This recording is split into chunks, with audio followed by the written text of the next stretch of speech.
Hello, friends. Welcome to the YouTube channel of Prince Civil Services. Myself, Anirudh Singh Kavya, and today we are going to discuss a new paper of RS 2018. पिछली बार हमने 4 और 5 parts के अंदर RS 2021 को discuss किया था। उसके polity subject से रिलेटेड जो क्वेश्चंस आए थे उस पेपर के अंदर, राजस्थान एडमिनिस्ट्रेटिव सर्विस के 2021 के पेपर में, तो वो सीरीज कंप्लीट करने के बाद हमने RS 2018 के पेपर को हम डिस्कस करेंगे। इसमें पॉलिटी से रिलेटेड जो क्वेश्चंस आए हैं हम उसकी एक सीरीज शुरू करते हैं जो कुछ 4 या 5 पार्ट्स में करीब होगी। चलिए सबसे पहला क्वेश्चन लेते हैं। Select the correct chronological order. ठीक है, identify the keywords in the question. Chronological order of the following judgements dealing with fundamental rights. इन फंडामेंटल राइट्स के संबंध में 4 जजमेंट दिए हुए। ठीक है, तो इन जजमेंट से संबंधित क्रोनोलॉजिकल ऑर्डर में आपको इनका जमाना है कि कौन सा जजमेंट सुप्रीम कोर्ट का पहले आया था या जो जुडिशियरी ने दिया था। सुप्रीम कोर्ट स्पेसिफिकली मेंशन नहीं है, लेकिन सारे जजमेंट सुप्रीम कोर्ट के द्वारा ही दिए गए हैं। तो ये है कि क्रोनोलॉजिकल ऑर्डर में जमाना है कि कौन सा जजमेंट सुप्रीम कोर्ट ने पहले दिया था, कौन सा जजमेंट बाद में दिया था।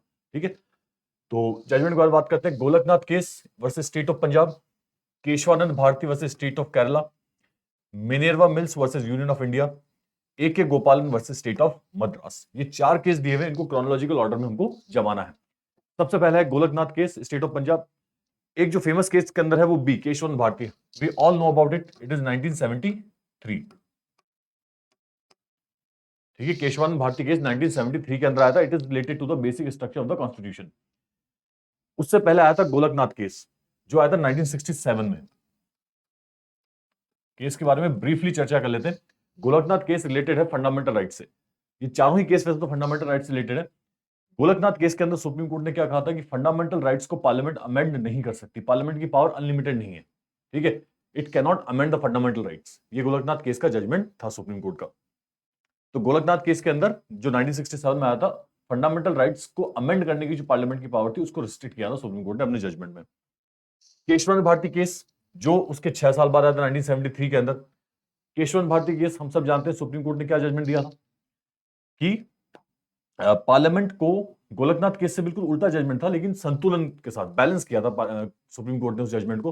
सुप्रीम कोर्ट ने कहा था कि पार्लियामेंट के पास संविधान के किसी भी भाग को संशोधित करने की असीमित शक्ति है।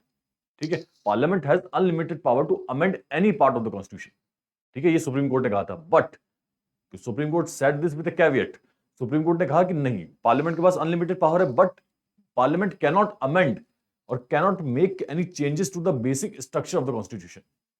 पार्लियामेंट के पास संविधान को संशोधित करने की सारी पावर्स है, लेकिन पार्लियामेंट संविधान का जो मूल ढांचा है, बेसिक स्ट्रक्चर है, उसको चेंज नहीं कर सकती, उसको अमेंड नहीं कर सकती, उसको बदल नहीं सकती। अब बेसिक स्ट्रक्चर क्या है वो सुप्रीम कोर्ट ने अपने अलग अलग जो फ्यूचर जजमेंट थे उसके अंदर चीजों को क्लैरिफाई किया है। ठीक है, जो सुप्रीम कोर्ट जो बेसिक एलिमेंट्स बताए जैसे कि रिपब्लिकन और नेचर ऑफ द पॉलिटी है, सेकुलरिज्म है हमारा, ठीक है, फ्री एंड फेयर इलेक्शंस हैं, फंडामेंटल राइट्स हैं, इंडिपेंडेंट जुडिशरी है, ये सब चीजें क्या है हमारी फेडरल कॉन्सेप्ट है। ये सब चीजें क्या है हमारी संविधान का बेसिक स्ट्रक्चर माना है सुप्रीम कोर्ट ने अलग अलग जजमेंट्स के अंदर। लेकिन बेसिक स्ट्रक्चर की जो डेफिनेशन है वो बहुत ही वाइड है। सुप्रीम कोर्ट ने एलिमेंट जरूर बताए बेसिक स्ट्रक्चर के, लेकिन सुप्रीम कोर्ट ने कभी भी बेसिक स्ट्रक्चर को डिफाइन नहीं किया। ठीक है, तो केशवंत भारती जजमेंट जो वेरी फेमस जजमेंट है इंडिया के पॉलिटिकल डेवलपमेंट जो अब तक हुआ है पिछले 70 सालों में, तो उससे रिलेटेड जो जजमेंट है केशवंत भारती, उसमें सुप्रीम कोर्ट ने क्या कहा है, पार्लियामेंट हैज, यहां तो सुप्रीम कोर्ट कह रहा है गोलकनाथ केस में तो Parliament has no power to amend the fundamental rights.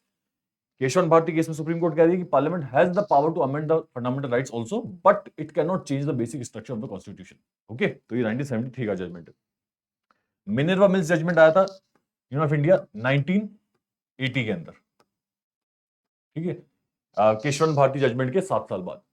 इस जजमेंट के अंदर बेसिकली कोई सुप्रीम कोर्ट ने जो बेसिक स्ट्रक्चर की जो कुछ अगर कंफ्यूजन थी तो उसको क्लैरिफाई किया और ज्यादा स्पष्टता के साथ बेसिक स्ट्रक्चर को सुप्रीम कोर्ट ने समझाया था। उसी के बारे में ही जजमेंट है मिनर्वा मिल्स। लास्ट जजमेंट है A.K. गोपालन, स्टेट ऑफ मद्रास। A.K. गोपालन कम्युनिस्ट लीडर थे, उनको अरेस्ट कर लिया था, 1950 का केस है ये। प्रिवेंटिव डिटेंशन में उनको रखा था A.K. गोपालन को, तो उन्होंने मामले को सुप्रीम कोर्ट में चैलेंज किया था। तो सुप्रीम कोर्ट ने 1950 के A.K. Gopalan versus state of Madras case के अंदर ये कहा था कि अगर कोई व्यक्ति राज्य की सुरक्षा के लिए खतरा है तो उसको प्रिवेंटिव डिटेंशन में रखा जा सकता है। ठीक है, उसको निवारक निरोध कानून के तहत, प्रिवेंटिव डिटेंशन लॉ के तहत उसको नजरबंद किया जा सकता है। तो सुप्रीम कोर्ट ने जो कानून पास किया गया था प्रिवेंटिव डिटेंशन एक्ट 1950, उसको बिल्कुल वैलिड डिक्लेयर किया था सुप्रीम कोर्ट ने इस ए.के. गोपालन जजमेंट में। ओके, तो द करेक्ट सीक्वेंस जो क्रोनोलॉजिकल ऑर्डर पूछ रहा है, तो सबसे पहले कौन सा जजमेंट आया था? ए.के. गोपालन डी, उसके बाद आया था आपके गोलकनाथ ए, फिर आया आपके केशवन भारती बी, और लास्ट में आपके मिनरवा मिल्स सी, यानी कि D A B C. Which option says D A B C? D A B C. So option 3 is correct. Okay. Let's move forward. Question number 2. Which of the following statements in regarding to the Indian Constituent Assembly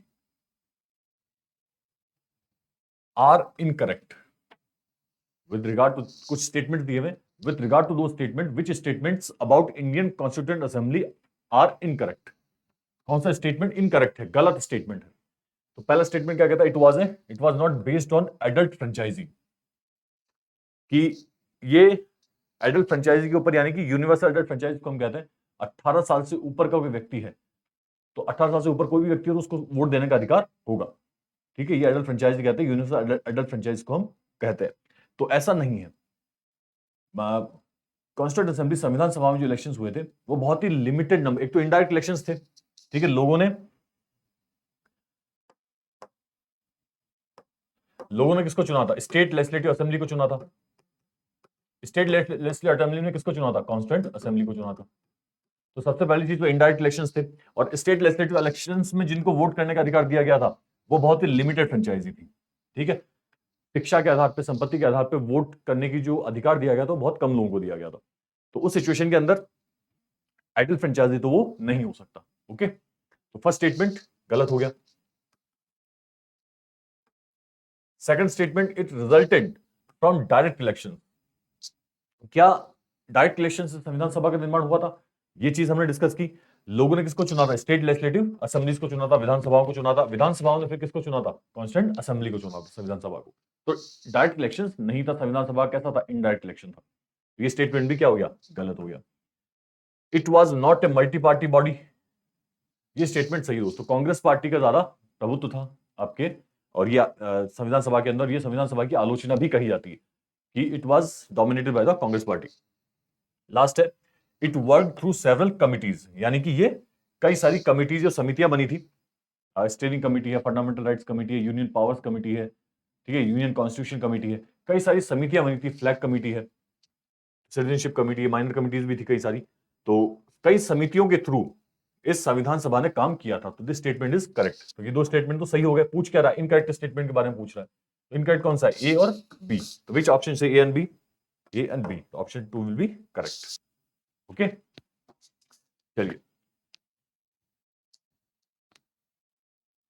next है, in which country the concept of public interest litigation was originated?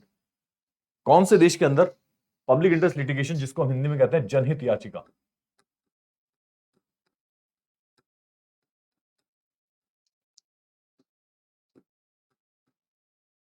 ठीक है, public interest litigation मतलब जनहित याचिका। तो सवाल पूछ रहा है कि इनमें से किस देश के अंदर जनहित याचिका का जन्म हुआ था?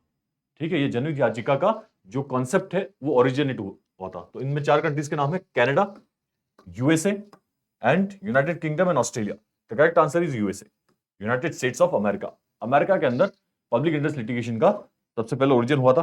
पब्लिक इंटरेस्ट लिटिगेशन होती क्या है?